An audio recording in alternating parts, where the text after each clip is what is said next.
Tara't magsangyup tayo guys dahil tapos na ang exam. So deserve nating magsangyup.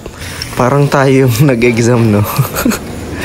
So nandito nga pala tayo sa Sangyup Burp dito po sa Dagupan City, Pangasinan. At ayan po, first time lang po namin makapasyal dito kasi naghahanap po kami ng sangyup ngayon.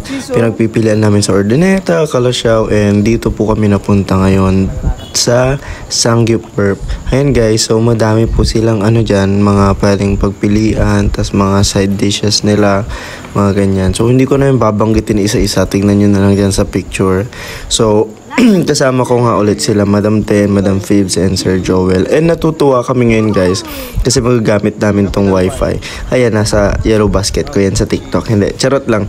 So meron silang promo dito sa free unli cheese. So sakto guys, ito yung hinahanap namin. Bali ang kailangan lang is mag-like, share lang doon sa page nila, doon sa promo nila na unli cheese. And meron na tayong unli cheese.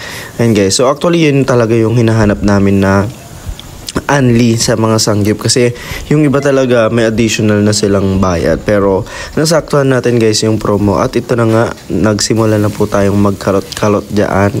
So kanya-kanyang picture at kain. Tawang-tawa ako dyan kasi nakatayo kaming lahat na na kumakain, ewan ko ba. So ayun guys, ine-enjoy na naman po natin ang ating mga karne dyan. So parang nakalimutan namin yung diet namin ngayong 2024. Usapan natin magda-diet pero ayun guys, laging deserve ko to na lang yung nangyayari sa buhay natin. At meron din sila dito guys, first time ko is yung rice kimchi or kimchi rice, parang ganun. So mix na siya ng kung ano-ano. At nakakatuwa kasi dun palang busog ka na, di ba? So para saan pa nagsanggip ka, busog ka na kaagad dun, mabigat kasi siya sa tiyan.